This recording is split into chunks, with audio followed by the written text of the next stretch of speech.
Bienvenue dans les prestataires d'exception. Ici, on ne parle pas de tendance Instagram, on parle de réalité et de ce qui fait vraiment la différence dans un mariage. Aujourd'hui, j'accueille Mouna Event, wedding planner spécialisé dans les mariages haut de gamme. On va parler sans filtre. Bonjour. Bonjour Mouna, merci d'être avec nous aujourd'hui. C'est un honneur pour moi d'être là. Merci pour ton invitation.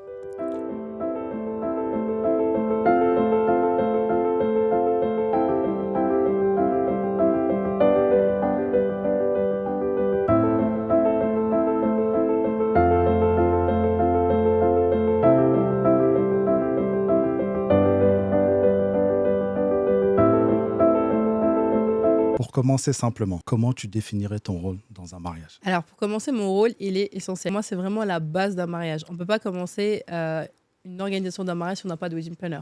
Effectivement, aujourd'hui, c'est facile avec les réseaux sociaux d'avoir des prestataires, mais avoir une wedding planner, pour moi, c'est un gain de temps. C'est être accompagné d'une professionnelle qui vous accompagne du coup, avec des vrais conseils. C'est une expérience. Moi, j'ai 15 ans d'expérience pour ma part. Donc, vraiment, pour moi, c'est vraiment la base d'un mariage, une wedding planner. Voilà. Qu'est-ce qui t'a amené à ce métier? Il est venu à moi. Ah. Voilà, il est venu à moi. D'accord. Moi, j'ai jamais cherché à être wedding planner, clairement. De base, j'étais éducatrice spécialisée.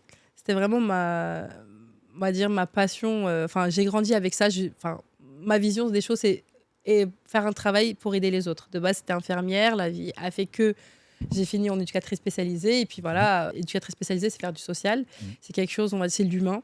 Ça n'a pas été facile tout le temps. J'ai eu, on va dire, un incident dans ce parcours-là qui m'a ramené jusqu'à, du coup, l'événementiel. Et voilà. D'accord. Quelle est l'erreur numéro 1 que les mariés font? Alors, j'ai envie de te dire, c'est pas leur faute quand même aux mariés. Ah. Vraiment, je sais pas si on est d'accord ou pas, Ah, ouais, parce que mais- je l'entends souvent. Mais alors, tout d'abord, les mariés ne se marient pas tous les week-ends. Donc, c'est pas la même position que nous. Nous, on est là depuis des années, toi et moi, on a la preuve, on a beaucoup d'expérience. C'est vrai qu'il y a des fautes qu'on fait plus aujourd'hui parce que l'expérience a fait que les mariés se marient qu'une fois. Et malheureusement, aujourd'hui, avec les réseaux sociaux et tout ce qu'il y a, on voit tellement de choses qu'effectivement, en fait, ils sont vite à voir. Je vous donne un exemple, par exemple. Ouais, Effectivement, dis-nous les je vais choses essayer de clairement. rester... Tu peux, dis. Aujourd'hui, sur les réseaux sociaux, on peut tout vendre. C'est vrai qu'on peut donner une image de la prestation, ou surtout, si on est un bon tchatcheur, on peut vendre vraiment. Par exemple, tu peux vendre une cuillère à 1500 €, c'est facile. Aujourd'hui, si tu parles bien et tout. Mais le problème, c'est que les gens, en fait, ils connaissent pas. Enfin, je trouve qu'ils ne se renseignent pas assez. Qui sont beaucoup focus sur les réseaux et qu'ils n'ont pas les moyens d'aller voir plus loin. Enfin, moi, je suis là depuis 15 ans, j'ai une expérience et je me fais comparer avec une personne qui vient d'arriver sur le terrain parce qu'elle a une meilleure communication de réseau que moi. Je trouve ça tellement dommage. Et c'est pour ça que je me dis, c'est pas de leur faute, mais je trouve que, après, c'est de leur faute parce qu'ils vont pas loin au-delà des réseaux. On a les réseaux, mais on a aussi la vie, la réalité des choses. Et c'est pour ça qu'on voit beaucoup de dingueries aujourd'hui dans le monde du mariage, tout simplement. Dis-moi, à quel moment tu sais qu'un mariage va mal se passer? Il y a plusieurs causes, on va rester neutre, mais déjà dû à notre expérience, il y a plein de choses. Vraiment sur les problèmes de famille, déjà pour commencer, il y a des choses qu'on essaye de... On les voit vraiment dès le début sur l'organisation, quand on voit le comportement des, voilà, on va dire des belles familles, parce qu'en général, c'est vraiment sur les familles, le couple, s'ils se marient, c'est qu'ils s'aiment, en général, voilà, c'est ce qu'on a quand même le plus souvent.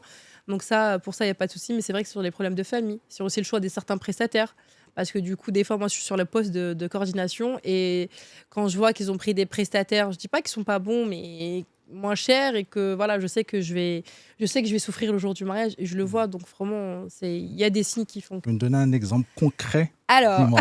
Oui, je veux un exemple concret. par exemple, je vais pas donner de nom, mais déjà sur le traiteur. Le traiteur, pour moi, c'est la base. C'est vrai que le traiteur, c'est le poste qui prend 70% de ton mariage quand même, parce que du coup, ça reste quand même le poste, on paye le plus. Mais quand tu vas prendre un traiteur avec un certain budget et un autre moins, il faut se poser des questions. Quand je vois que, par exemple, les serveurs, c'est pas des maîtres d'hôtel, mais c'est des gens qui font ça de côté parce que voilà, c'est un travail de week-end, mais qui savent même pas prendre 3 assiettes correctement pour servir.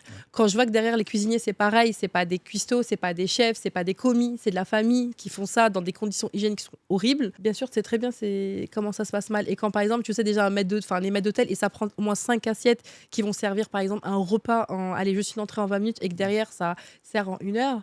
Et qu'après, tu sais que tu as mangé en 3 heures. Déjà, ça peut vite gâcher ton mariage. Très important, ça. Franchement, est-ce que tu peux nous redire ce que tu viens de dire? Parce que c'est très important. Mais vraiment. c'est tellement... Franchement, mais tu vois, par exemple, ça, c'est sur un traiteur, tout simplement. Ouais.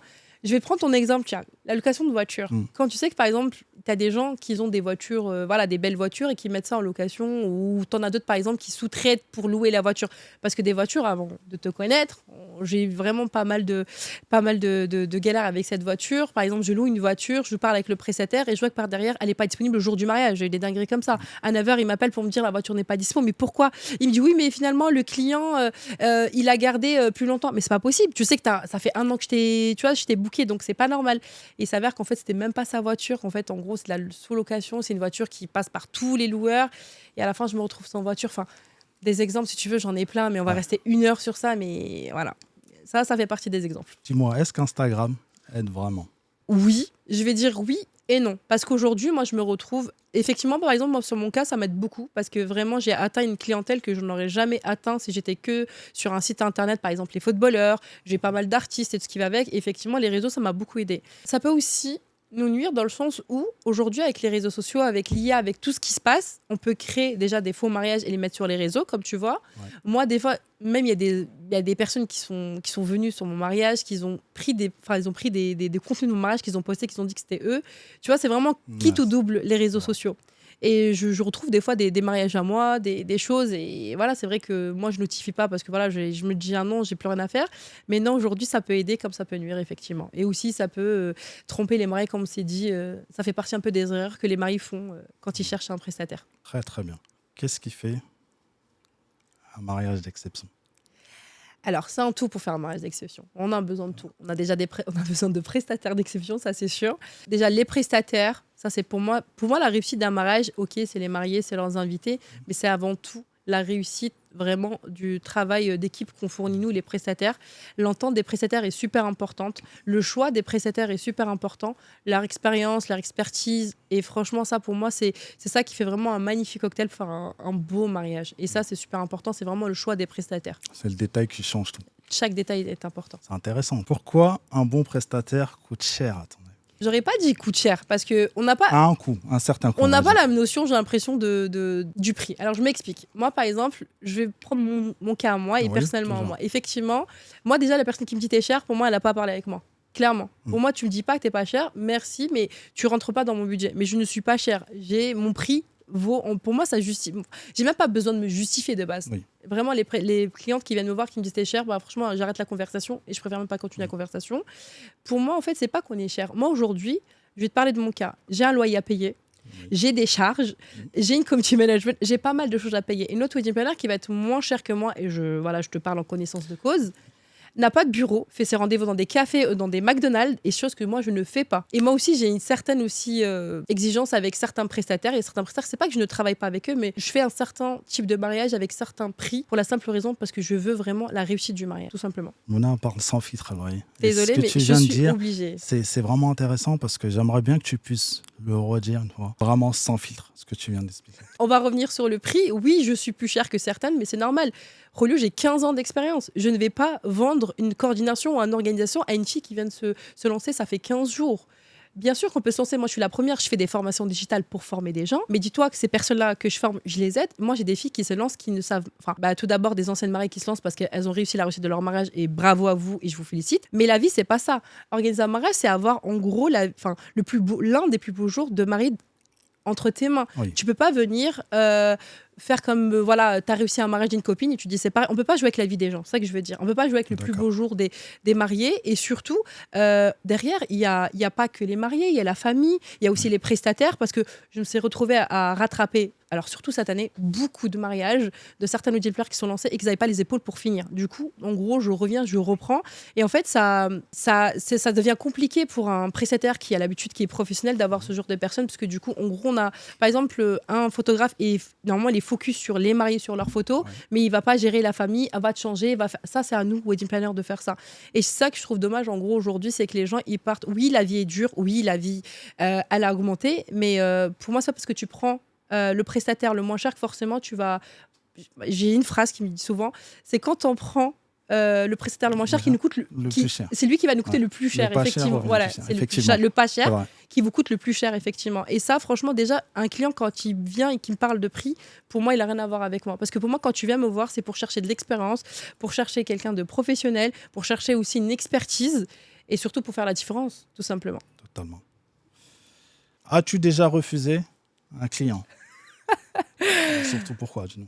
Oui, j'ai déjà refusé un client, ouais. Ouais. C'est malheureusement, parce que franchement, Dieu merci, depuis 15 ans d'expérience, j'ai pas vraiment refusé beaucoup de clients, mais j'en ai refusé 2 pour la simple raison que le feeling ne passait pas du tout. Et pour moi, si j'ai pas le feeling avec mes mariés, je peux pas commencer mon Ça, c'est mariage. super important, le feeling. Ouais. Je Vraiment. pense qu'on Mais est tu le vois, de toute façon. Totalement, on est dans un en- domaine d'activité, il faut absolument un feeling. Tu sais, je S'il y a t'avais pas dit, de je faisais feeling, du social, mais pour moi, je le fais toujours avec mes clients. Mais pour moi, s'il n'y a pas cette flamme, justement, cette connexion, moi, je commence pas un mariage. Effectivement, ils me prenaient vraiment de haut parce qu'ils avaient de l'argent, mais moi, c'est pas avec de l'argent que tu m'achètes déjà pour commencer.